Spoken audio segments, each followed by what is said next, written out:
recording, and I believe it'll just be about a moment and we'll be living live on YouTube. Welcome. Hi, I'm Paul Sugarman with the Instant Shakespeare Company, and today we're very happy to present Molière Rendez-Vous with the Love Doctor. And I turn it over to Simone, who's the head of Molière Rendez-Vous. Great, thank you, and welcome. So The Love Doctor was presented by the order of King Louis XIV at Versailles on September 22nd, 1665. Molière's foreword to this text states that the play was only a sketch, a mere impromptu commissioned for one of the royal entertainments. Time was of essence, as this play was written, rehearsed, and performed all within 5 days. Our script is adapted for Molière Rendezvous by Agnes Hepburn. And let's introduce the cast. So we have Paula. Hi, I'm Paula Hoza. I am playing Lisette and a couple other people. Surprises coming up. Clinton. Hi, I'm Clinton Powell. I'm reading Monsieur Jose and Monsieur de Fonderes. Okay, Ben. Hi, I'm Bennett Pology. I'll be, how do you pronounce it? Monsieur Filarin, Amint, the operator, and music. Without music. And Charles. Hi, I'm Charles. I'll be playing Clitandre. Angus. Hi, Angus Hepburn from London, playing Sganarelle, who is Lucinda's father, and that's the role that Molière took. and Bill.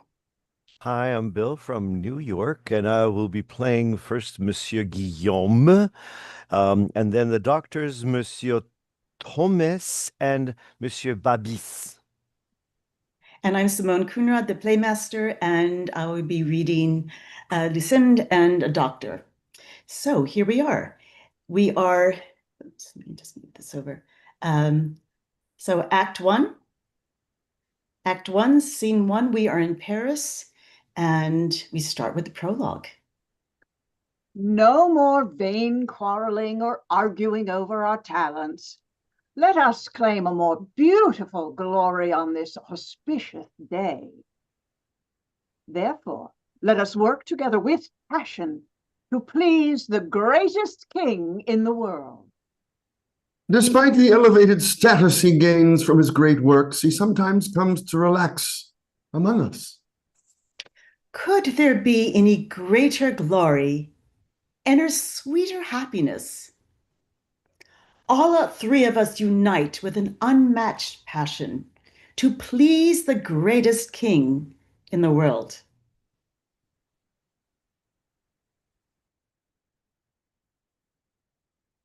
A strange life is. I am like the great philosophers of days gone by, long gone, who saw war on earth and who lived through great misfortune. I had only one wife, and she is dead. And how many would you have preferred? She is dead, Monsieur Guillaume. Oh, friend. The loss tears at my heart. I cannot think of it without weeping. I was often displeased with her behavior. We argued frequently.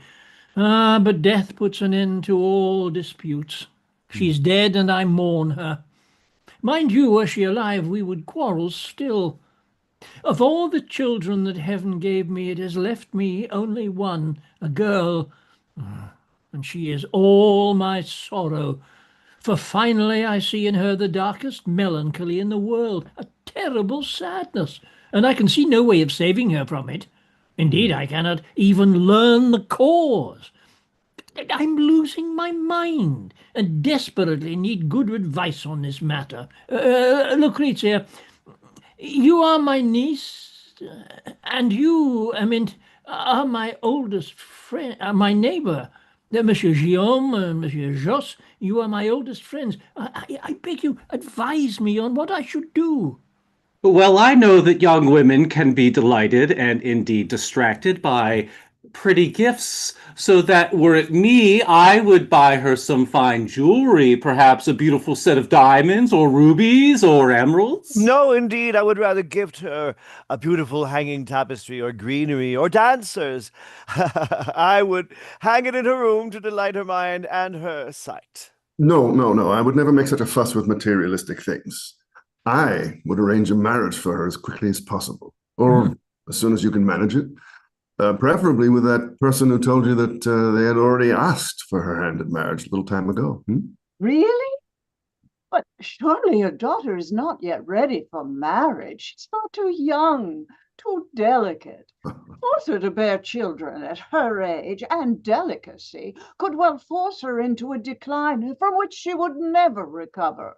She is in no way ready for the demands of the world. Now, I advise you to put her in a convent where she will find peace and tranquility, which will suit her mood so much better.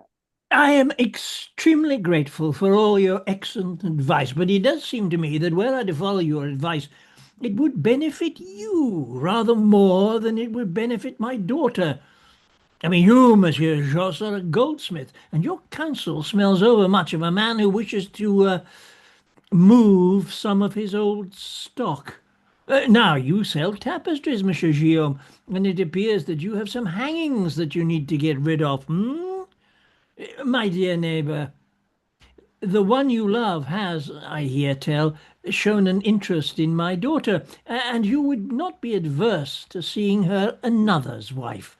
And as for you, niece, it is well known that it is not my intention to marry my daughter to the first young man who expresses an interest in her.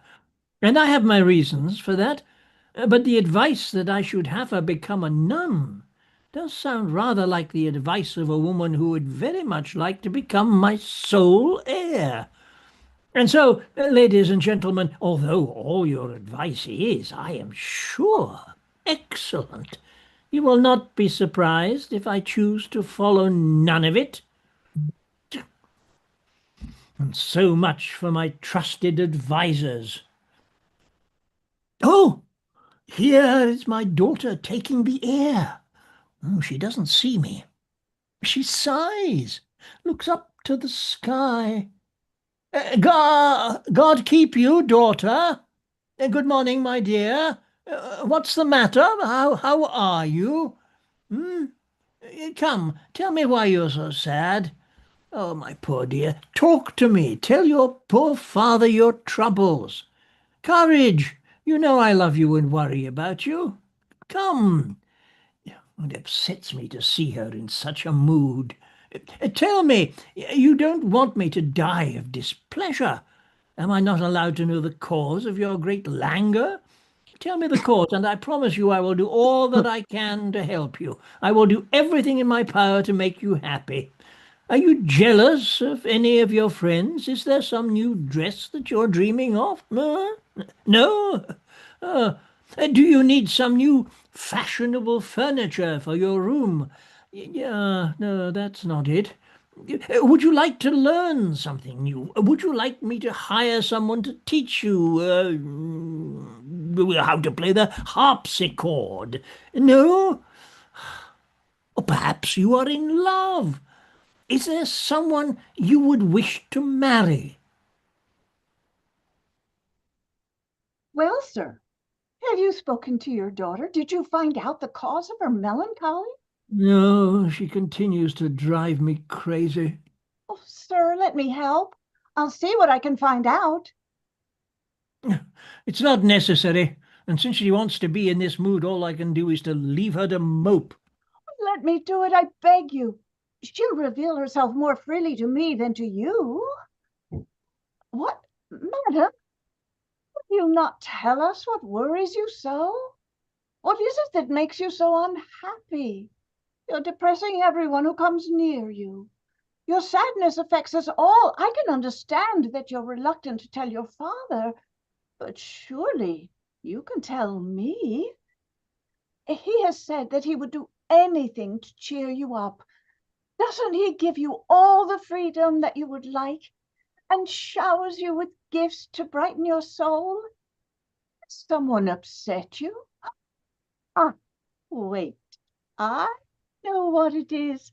I'll bet there is a young man you want your father to let you marry. Oh, so that's the problem. All this misery for that? I hear you.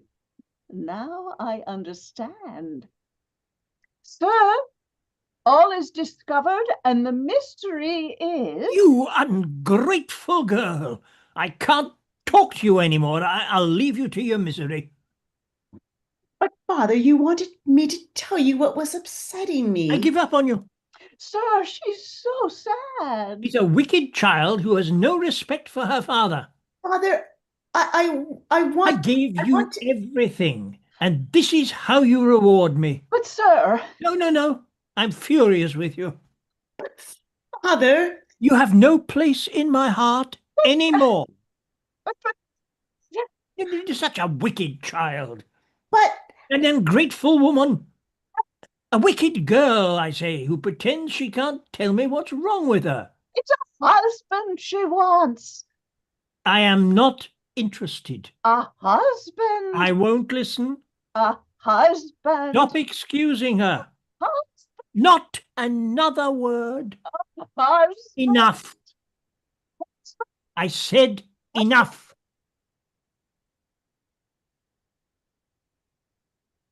It's quite true. There are none so deaf as those who won't hear. Well, fancy that, Lisette. I was wrong to hide my displeasure. All I had to do was to maintain a huge silence to get my father to react.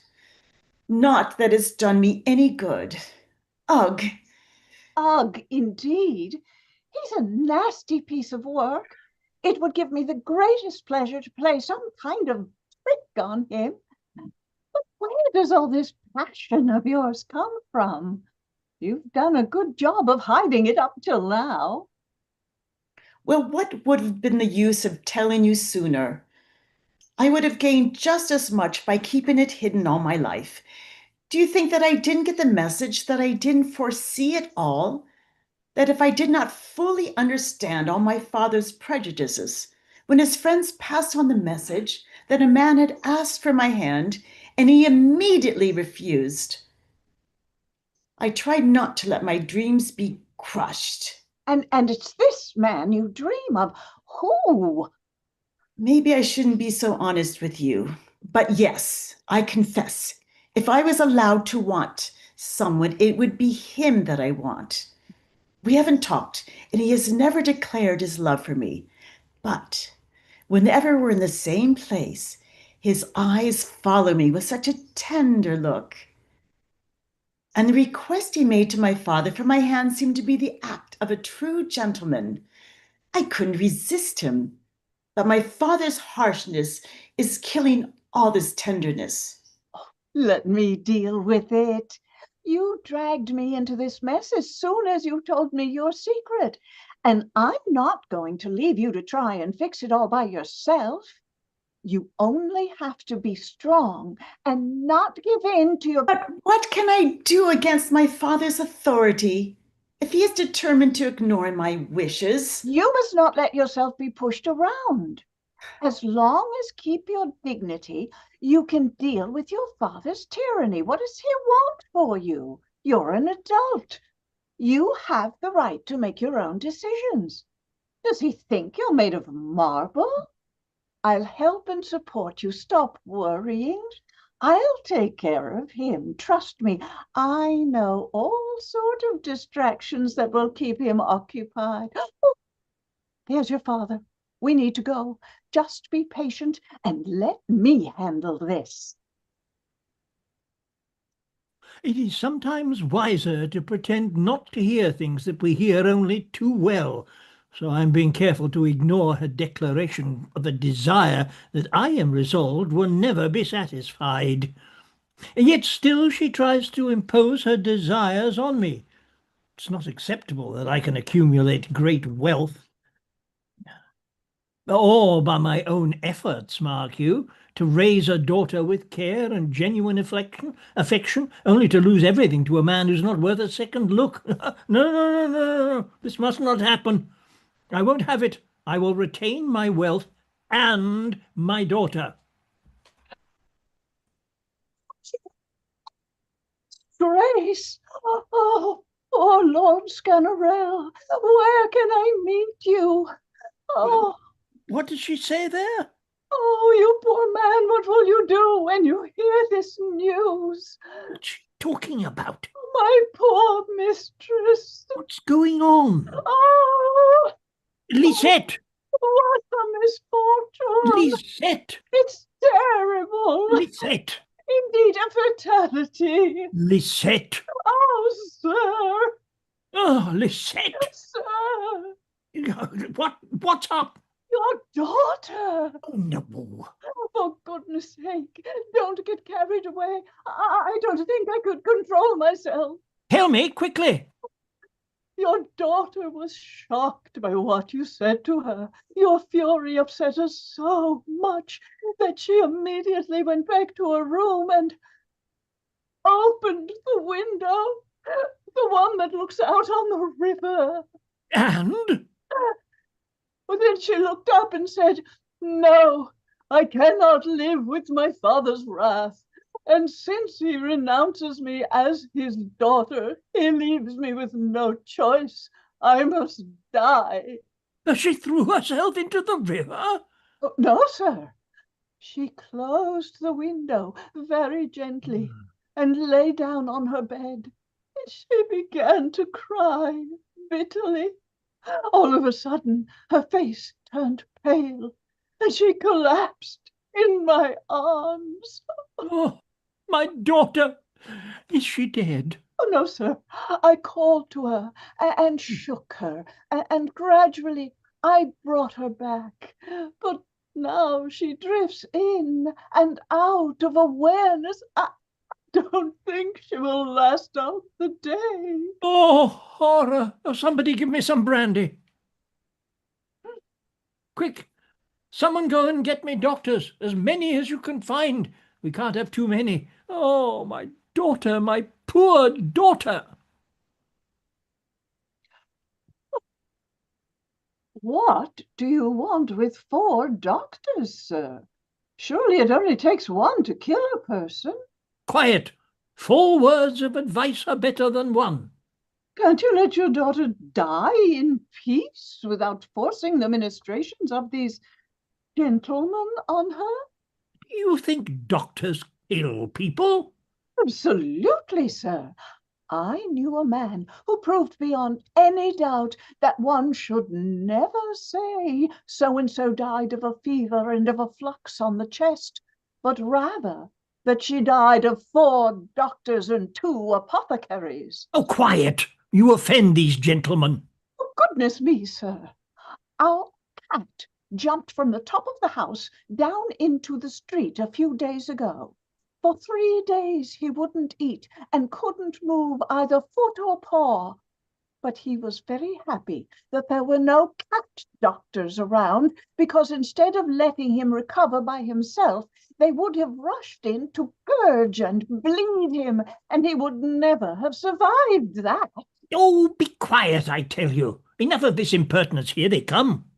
Just watch, you'll see. All they'll do is tell you in Latin that your daughter is sick. Well, gentlemen. Yes. We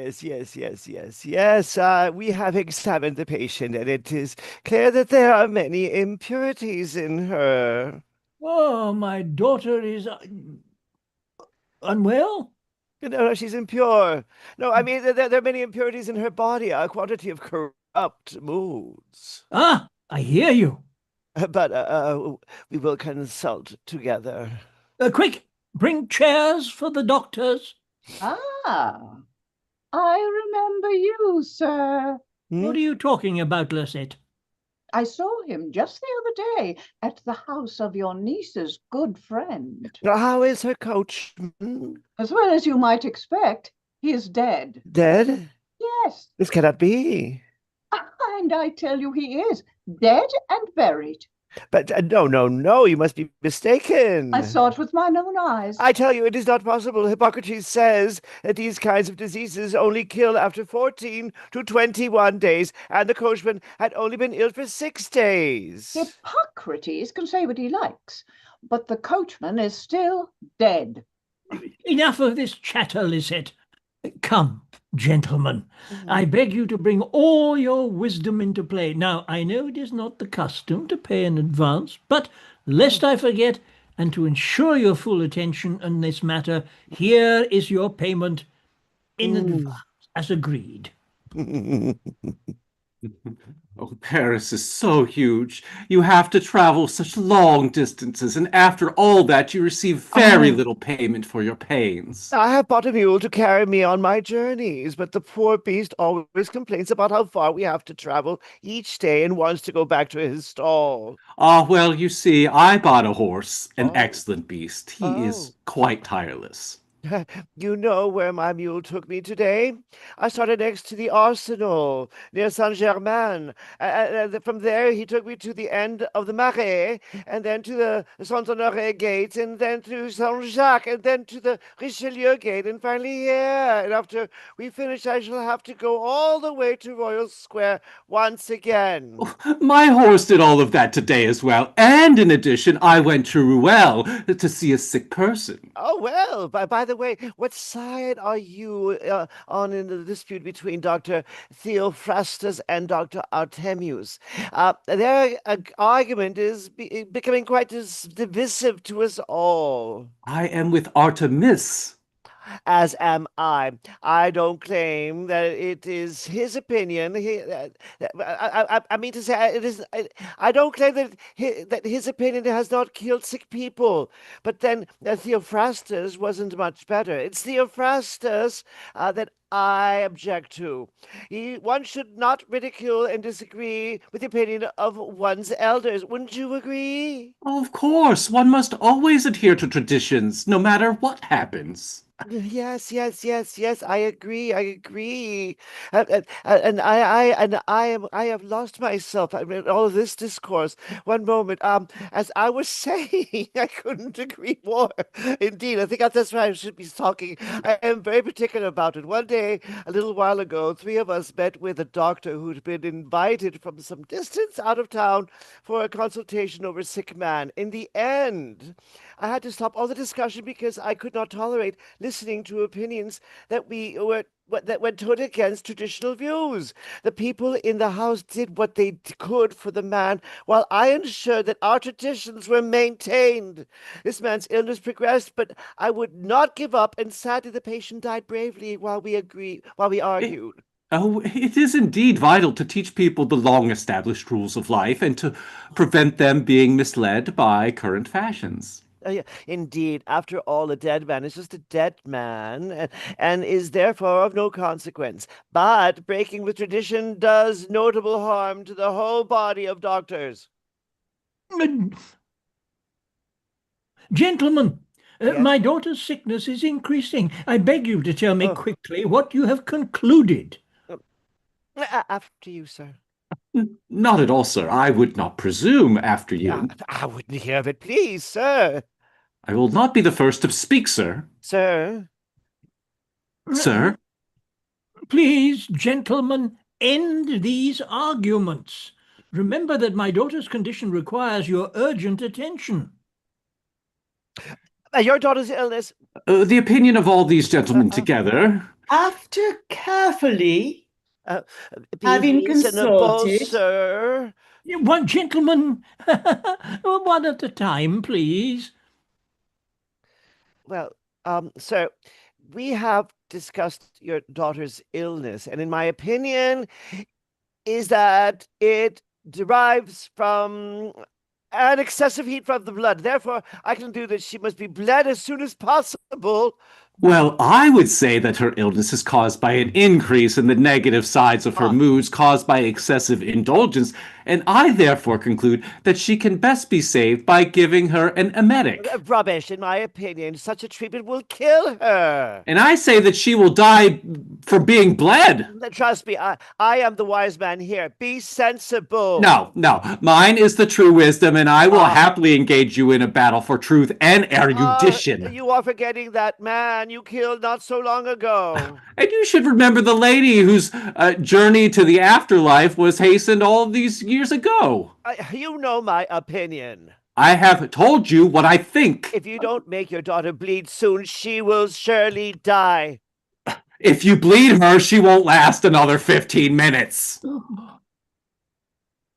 Who should I believe? Me. What should I do? Each is adamant that the other's treatment will end my daughter's life.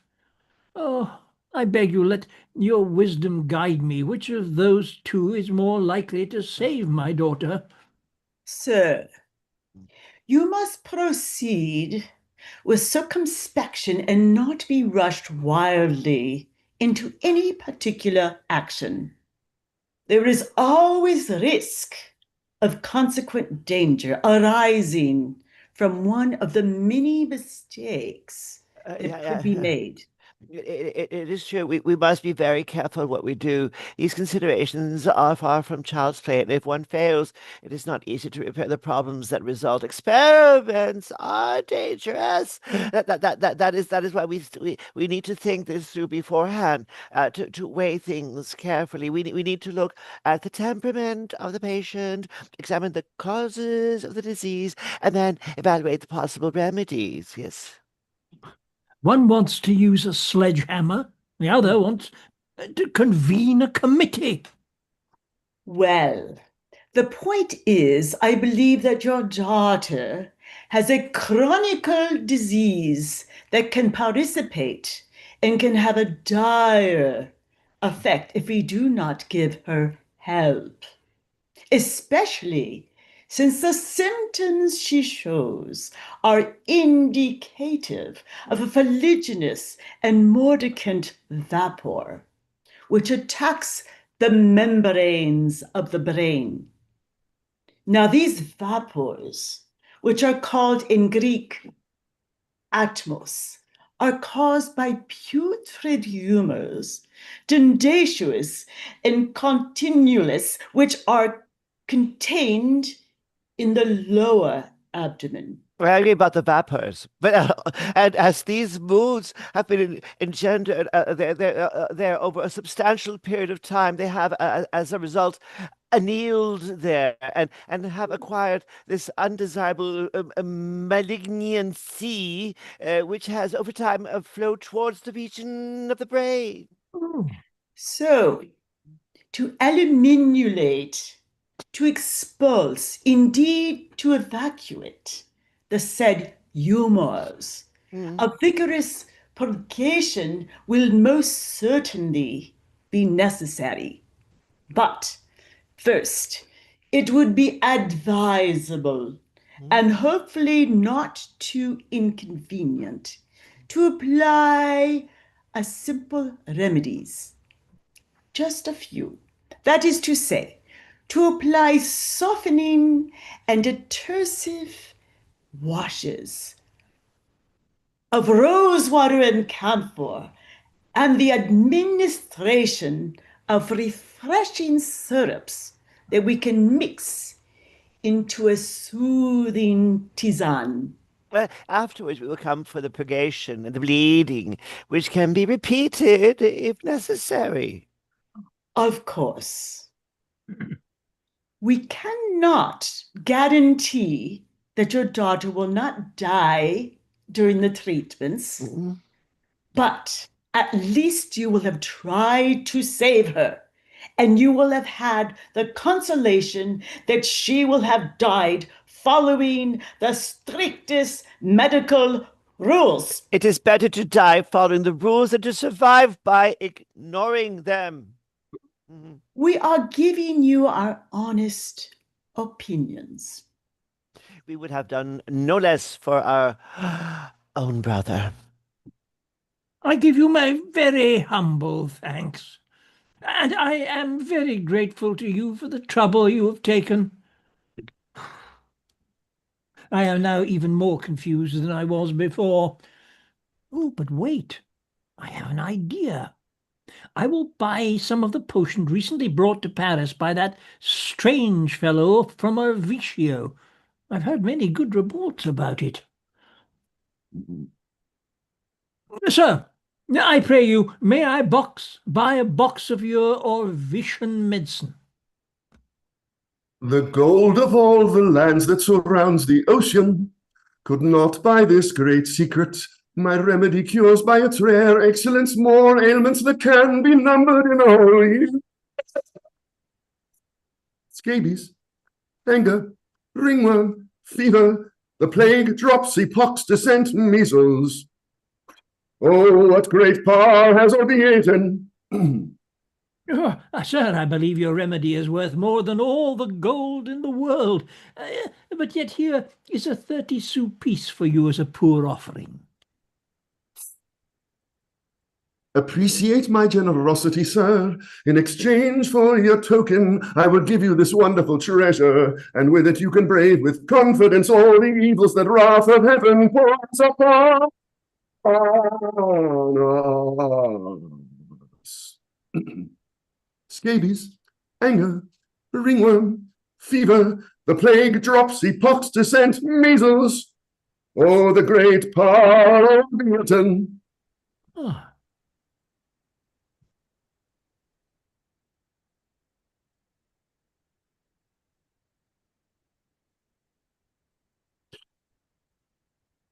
Are you not ashamed, you gentlemen with your gray hairs, that you end up quarreling like children?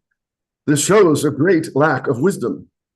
Such behavior can only damage our reputation in the world. It's bad enough that amongst ourselves we argue and challenge each other, but to allow ordinary people to witness our dissents does us a great disservice. How can we protect the status of our art if we are to be seen constantly arguing with each other? People have noticed our behavior and criticized it to such an extent that if we do not take action soon, our God will be all ruined. I'm not concerned for myself. Thank God my business is well established and secure. After all, come rain or shine, those who are dead, and they keep me busy enough that I have no need to deal with the living. But your disputes can hardly benefit medicine. For centuries, people have listened to us and believed all we had said. Let us not disillusion them with internal disputation, but rather use their belief to further our fortunes. Remember, we are not alone in taking advantage of the simple beliefs of ordinary folk. This is how the learned throughout the world operate. This is how we utilize the weakness and ignorance of men to ensure that we can profit. Flatterers, for example, seek to profit from the love that men have for praise, and so they revel in it at their own expense in the long run. Alchemists try to take advantage of men's greed for riches, promising mountains of gold to those who listen to them. And the horoscope tellers, by their misleading predictions, take advantage of the vanity and ambitions of credulous minds. But the greatest weakness of men is the love that they have for life, and we benefit from it. We, with our pompous gibberish, we know how to take advantage of this veneration of our profession that the fear of dying gives them. Let us strive to retain the degree of esteem in which they, in their weakness, hold us. And let us be attuned to the needs of the sick so that they will credit us with defeating their diseases and blame the failures of our art on nature. Let us not destroy the happy prejudices that give us financial success and indeed favor us with beautiful legacies from our failures. You are right in all you say, but these are disorders of the blood which sometimes we cannot control. Exactly as I said. Our failures can be blamed on nature. Let us therefore put an end to this rancor and go forward in a spirit of agreement. I agree. Let me give my emetic to this patient, and I will give him whatever he wants for the first patient he is asked to treat. Well said, my learned friend. At last we are working together to achieve success. Then is it agreed?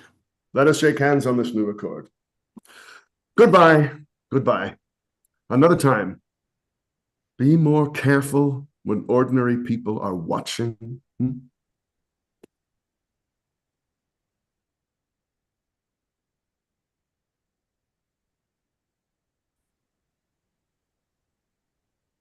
Here we are. We're here. Where's Lisette? Oh, you are. Ah, You must hurry to repair the great wrong that has been done to the reputation of medicine. what do you mean?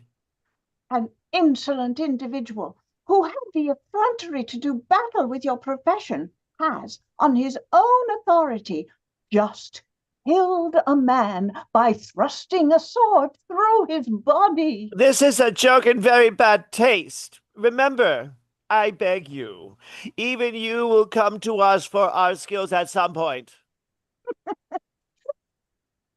I permit you to kill me if I ever resort to your tender mercies. Well, Lisette, what do you think of my disguise? Do you think Sanarel will be fooled? I look quite professional, don't I? You look perfect. I've been waiting impatiently for you. I cannot watch two lovers sigh for each other while the girl's father persistently refuses to listen to me pleading their cause. I want to alleviate the suffering of you lovebirds, but he just won't listen to anything I say. I am determined at any cost to free Lucinda from her father's tyranny and propel her into your arms. I know people, Clitandre, and you're a good one. She couldn't have chosen better. Now, sometimes love needs to take risks, and I have come up with a plan that has a good chance of succeeding. It is all set in motion. But remember, the man we're dealing with is not the most subtle of creatures. So even if this plan fails, there are 1,000 other ways for us to reach our goal. Right? Wait back there. I'll come back and get you when the time is right. Sir, joy, joy, What is it? rejoice, What? rejoice, I tell you. Well, tell me what it is, and then perhaps I will rejoice. No, I want you to rejoice first. Sing, dance, Why, for goodness sake? because I say so. Oh, well, all right, come on. Tra-la-la-la-la-la-la-la. Why am I doing this silliness? Sir, your daughter is cured. My daughter is cured? Yes, I am bringing you a doctor, not just any doctor, a very important one who effects wonderful cures and who makes fun of the other doctors. Oh, where is he? I'll bring him in. Here he is. Remains to be seen. It remains to be seen whether he will do any more than the others. Well, He doesn't have much of a beard. oh, sir, science is not measured by the size of the beard. His chin tells you nothing about how clever he is. Sir, I have been told that you have admirable remedies for alleviating gastric problems. Sir, my remedies are different from those of others. They have emetics, bloodletting, medicines, and enemas, but I heal with words, with sounds, with letters, with talismans, and complex images. There, what did I tell you? My word, this is a great man. Sir, as your daughter is waiting within, seated in a chair, I will pass the doctor on to you. Oh, please do, and many thanks. Let me feel your pulse. Ah, Your daughter is very ill, sir. But how can you tell that from feeling my pulse? Why, through the sympathetic link that exists between father and daughter. Oh. Sir, here is a chair so that you may sit next to her. Ah. Come, let us leave them both there. But why? I want to stay and watch. Better not, sir. After all, a doctor has 100 things to do, and to ask of a female patient, that would be embarrassing for a man to hear, let alone see. Ah, well, of course. I cannot believe how happy I am. I had all these things I wanted to tell you, and now I don't know where to start. I had it all planned, but now I'm looking into your eyes, I find I am suddenly speechless. I'm just so happy that the words have completely vanished from my mind. I feel the same. I am so happy, but the words to express my joy have dried up in my mouth. I am overjoyed at the idea that you feel the same way that I do, that our two souls are joined together as one. But tell me, can I believe that you endorsed Lisette's plan to bring us together? Were you party to this invention? Alas, I cannot claim that it was mine, but you can certainly believe that I wholeheartedly approve of it. Aren't they a bit too close? He has to examine her face very closely to identify all her symptoms. Will you be constant in the feelings you have shown me? Of course. And I must ask if you will be firm in the resolution that you have shown me. Until death, Lucinda, and I will show you in every way I can. You'll see. Tell me, how is our patient? She seems a little more cheerful to me. Oh, I have already applied one of the special remedies that I have developed for just such a condition that your daughter appears to be experiencing. You see, through my extensive studies, I have determined that the mind has great control over the functions of the body. As a result, I have found that it is often beneficial to heal the mind before moving on to treating the body. I therefore first always examine the features of the patient's face and the lines on their hands. Then, in the case of your daughter, using the knowledge of science with which heaven has generously gifted me, I concluded that her spirit was disturbed, and that all her symptoms came from a deranged imagination. In fact, an uncontrollable need to be married. Personally, of course, I can envisage nothing more extravagant and ridiculous than such a desire. Oh, such a clever man. I must tell you that I have had and will always have a terrible aversion to the married state. Oh, what a great doctor. In order to alleviate such a condition as this, it is necessary first to flatter the imagination of the sick individual. Having seen the magnitude of the alienation of her mind, it was imperative that, in order to avoid dire consequences, I give her immediate help. I therefore became a party to her delusion and told her that I had come to ask you for her hand in marriage. Her face changed almost at once, and her eyes once again became alive.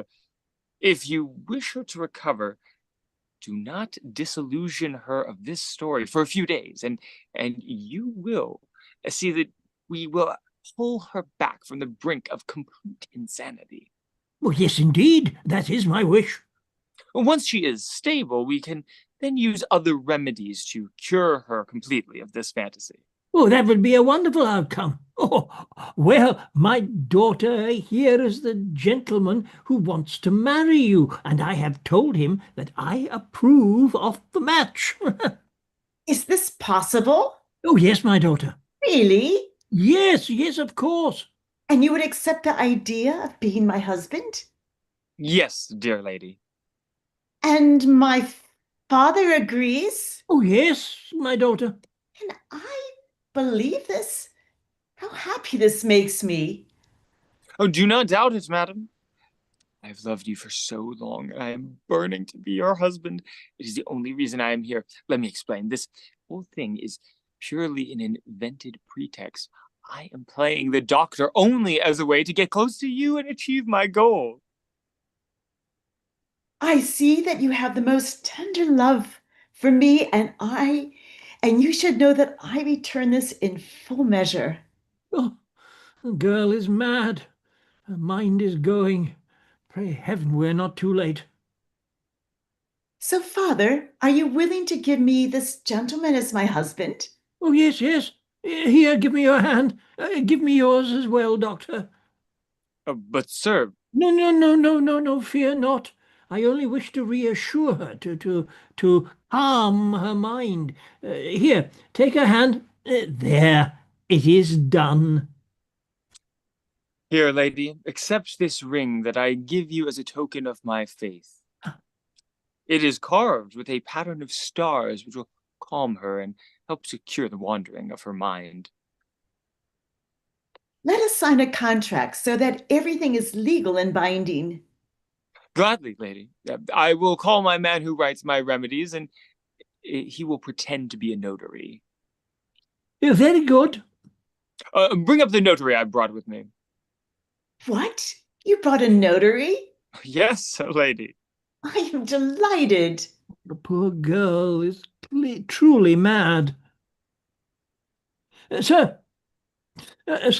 we must make a contract of marriage for these two people. Come, write it all down.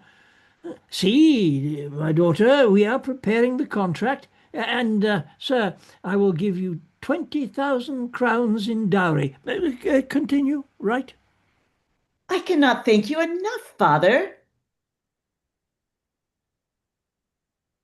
Who's the notary?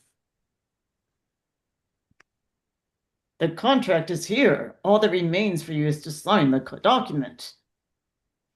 We will complete it shortly. Come, sir. Don't worry, all will be done. Come, give him the pen to sign. Come, daughter, sign. Now go, I will sign soon. Oh, no, I want to have the contract in my hands. Oh, well, here it is. Now, there, are you happy? More than you can imagine, Father. Oh, that's good. That's very good. Not only did I take the precaution of bringing a notary, I also brought singers, musicians, and dancers to celebrate the happy event and rejoice with us. Let us bring them in. These are people that I regularly take with me to calm the mental disorders of the sick with their music and their dances. Without us, all men would become unwell. And And it is we who are the good doctors? The great doctors. do we want to fold down by gentle means spleen vapors? Who are you all undermining? Let Hippocrates be left and let them come to us. Without us, all men would become unhealthy, and it is we who are the great doctors.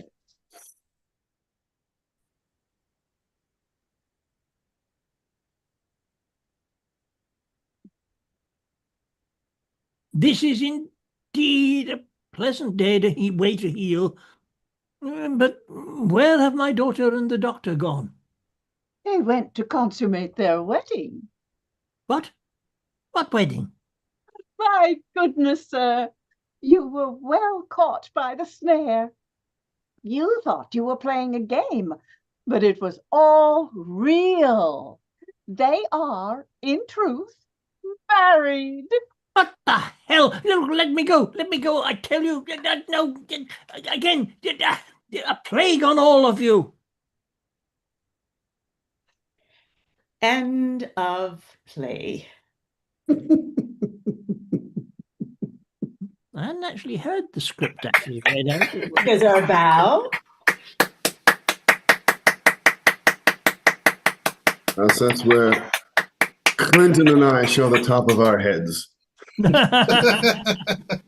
Does anybody need to see that? Yeah. There's nothing wrong with it. Thank you all so much. That We're was in the middle of our bow. Excuse me. There we go.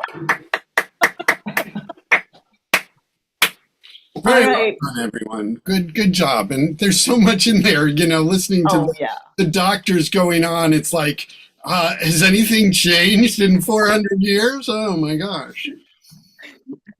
Is it Muted, Angus? You're muted. Angus, you're muted. Yeah, Molière really hated doctors. He loved making fun of them. First time I'd heard that read out loud, it actually worked out quite well, better than I thought. And, Yeah, it and wasn't is, bad. is what the hell an accurate No, translation? it's some exclamation, undoubtedly some exclamation, but I got carried away.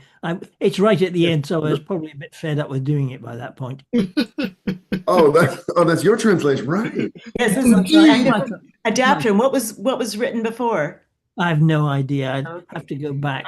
Yeah, there's a little egg is in there. Yeah. Yeah, I might actually be able to find it. But it's I yeah. mean, I'd love to know what it originally was. Although, was the French back then the French that we have now? Not really. It's medieval French. Some of it doesn't Yeah. translate all that well. What I need. No, it might not have been Sacre Bleu. Yeah. I wonder, yeah, it's a good point. I wonder if the French have the same sort of thing as the English do, that we have like original pronunciation to get back to what the pronunciation was like back in Shakespeare's time, but in Moliere's time. But I mean, France, I mean, it's been more sort of continuously. Yeah. So I would think it probably had changed less, because they also, France has always put a much greater emphasis, I mean, like with the académie, and really Exactly. taking culture very seriously and making rules for it, which is something that just doesn't make sense for us Americans. Very strict. Well, I can get back to you. I can ask. I'll find out. Yeah, that's interesting. But yeah, it's so much fun. And I mean, the thing that I really love about like listening to, I mean, Moliere as well as Shakespeare is that, and it's sort of the same thing you get like in the early years of Saturday Night Live, where the writer is also a performer. And so they really know how to write text that works, I mean, theatrically. And it's just, it's a lot of fun to listen to. So thank you all very much. No. Did anybody hear of a play called, oh heck, it's at the Mint Theater right now. It just opened. It's about Cross. what? Crooked Cross. Crooked Cross. Did anybody see it besides I me? did. Yes. Did. That's fine. Yeah. It just came to mind because, Paul, you're talking about writers who are performers, and that thing felt like it was clearly written by someone who's never performed, and she didn't. She was a novelist. It's so overwritten. It's so repetitive. Yeah. Yeah. I just saw a play about a week and a half ago. It's called Vera. And it's the first play that Oscar Wilde ever wrote. It was only ever staged in New York once, and the company who tried it were trying to make it funny. With the result, it really died. It's all about this woman, Vera, was a terrorist in the late 1800s in Russia and was trying to kill the Tsar. And it's desperately intense. And you can see it was never staged in Britain until this production that I saw a couple of weeks ago. And I went thinking, maybe I will see why it has never been staged in Britain. And sure enough, I did. It wasn't the way they did it. The script itself is not so good. You could make it. The direction was not stunning, and there was a lot of WYSIWYG acting, so it didn't help, What was that word? What kind of acting? What you see is what you get, WYSIWYG. Oh, Wig.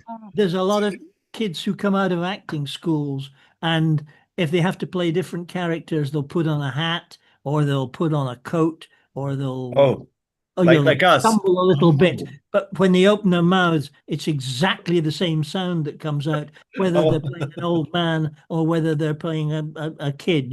I call them WYSIWYG actors. Does anybody else call them that, or is that your expression? No, that's something that I just got a bit tired of them. They're more common in the States than they are over here, because drama schools don't seem to do any vocal training in the States. No, it's all about the cameras right here. It's getting that way.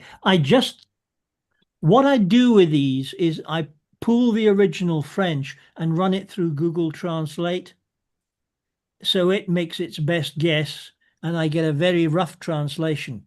And the first run that Google made on that play, it came up with "What the hell,"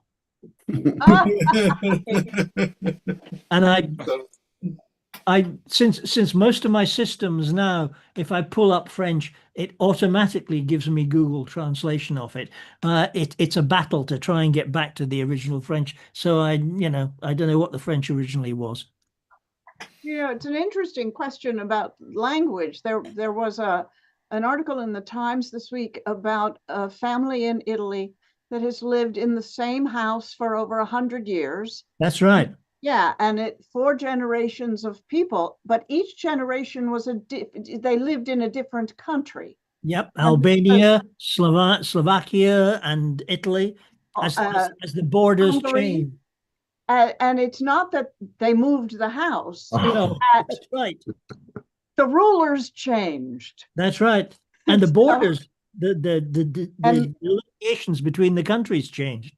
Right, Yeah. right. So, one generation grew up speaking Hungarian, one grew up speaking something else, so it was crazy. The problem with Google Translate, it does not a bad job as long as Moliere's writing prose.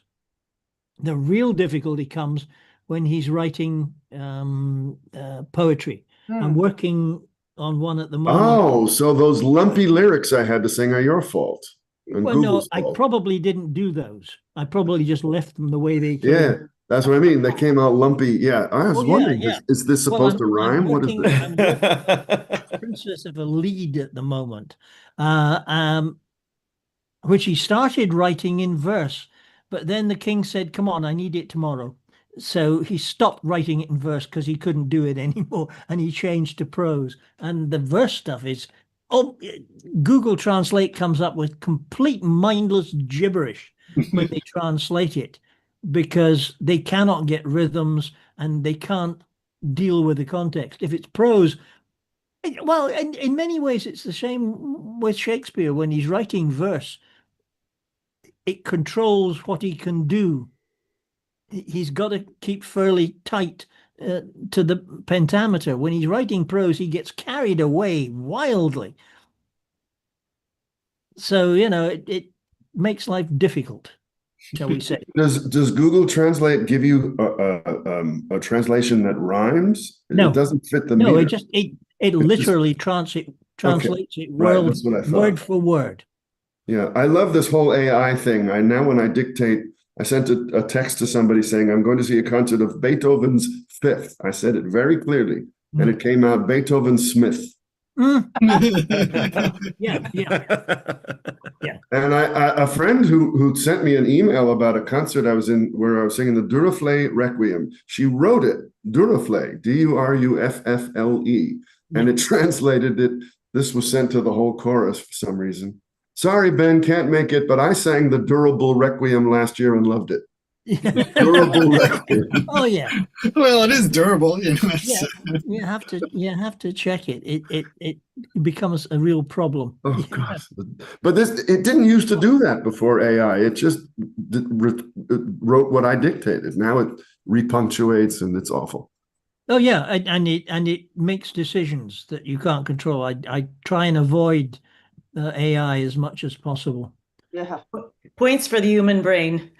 Yeah. Well, because it's like delivering mail. You sort of see like the ultimate like inability of computers to deal with something that's wrong. It's like, so I get something. This was sent from Virginia to Virginia, and I'm holding it in Bloomfield, New Jersey. It's like, the computer can go really wrong, and that's why you need to have like a person at some point in the line to sort of say, hey, this is in a different state. Does anybody? Well, I used to work at the John Innes Institute in Norwich, INNES. They were a Victorian philanthropy family and set up an institute to teach gardeners. And we got a letter one day that was addressed to John in his institute. I mean, where the hell did that come from? Kinds of crazy things that happen, though. And now, if you put on the subtitles on the television, they're hysterical. Oh my God. that the translation by whatever mechanical Algorithm, yes. algorithm is in there is just silly. Subtitling, Well, I watched the, subtitling somebody speaking in English, though, right? Yes. Oh, yeah. Yes. Oh. I mean, always watch the match of the day in the Premier League, and I put up the subtitles, and it's great fun because there's an auto generation of text, and then it hits a few players' names, and it goes totally bizarre because it can't deal with all these weird foreign names. And then you just sit and wait, and you watch. There's somebody keeping an eye on it, and they quickly zip it back and type in the proper name. That's fun. Can I try an experiment? I'm going to say my name once, and then could everybody just say it back? And those of you who already know it, don't bother. Okay, my last name is Pology. Apology. Pology. Okay, this is a phenomenon. It just happened to me. What's it? Yeah, a couple of days ago, I was testifying as an expert witness, which I do as a shrink, and you got a judge and 3 lawyers questioning me. They all have 7 years of higher education. None of them can say it back correctly. You all just did.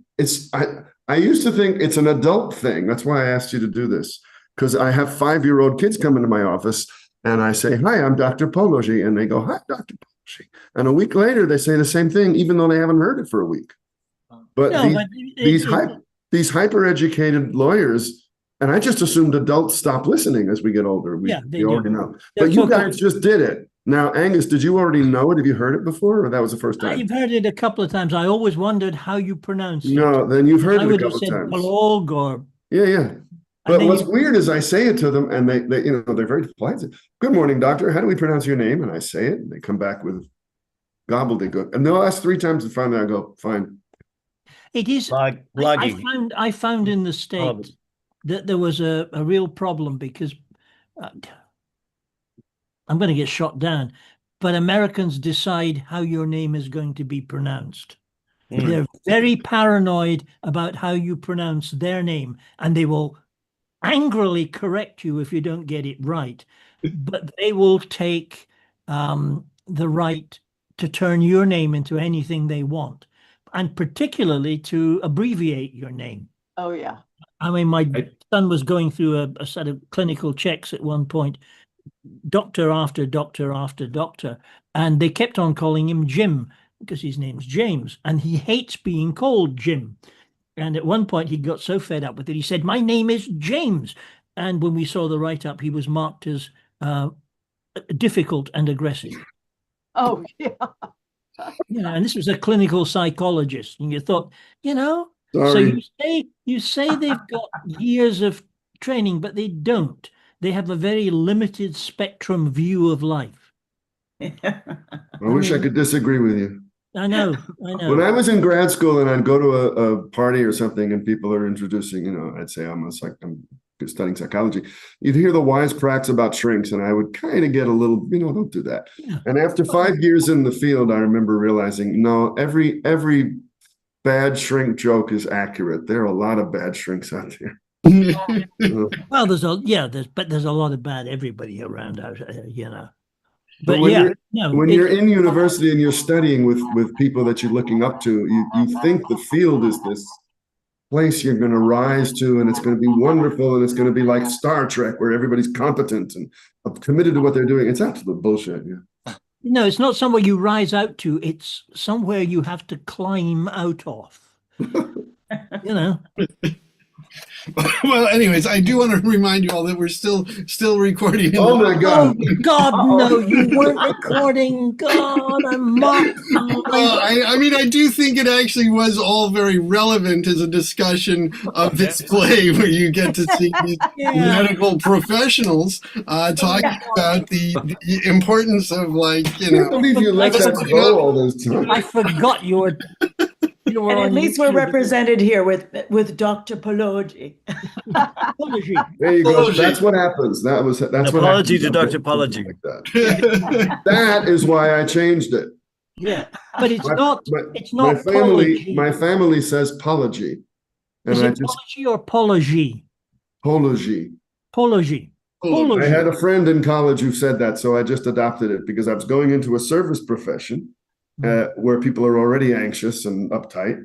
And I couldn't imagine a lifetime of new patients calling me and saying, "Hi, Dr. Apology. I guess I owe you an apology." And I have to go, "Oh, yes, very good. I've never heard that before." My wife's maiden name was Helen.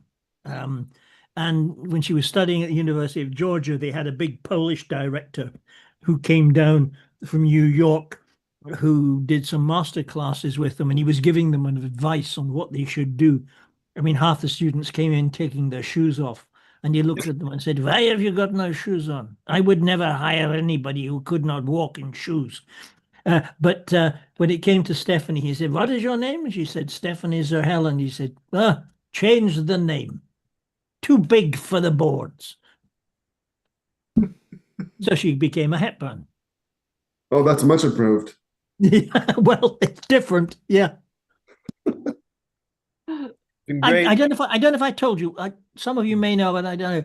But Jen has now definitively been cast as the stepmother and cover of the witch in the British Theatre's new production of Into the Woods. Yeah. It's all up on the boards now, and we're quite chuffed about that. That is great. Chuffed. I haven't heard that in years. Chuffed. Yeah. Chuffed. Oh yes, definitely chuffed, old boy. When does this thing open? 2nd of December, I think. Oh man. Well, anyways, thank you all so much. Thank you, I'm going Paul. to stop the live stream.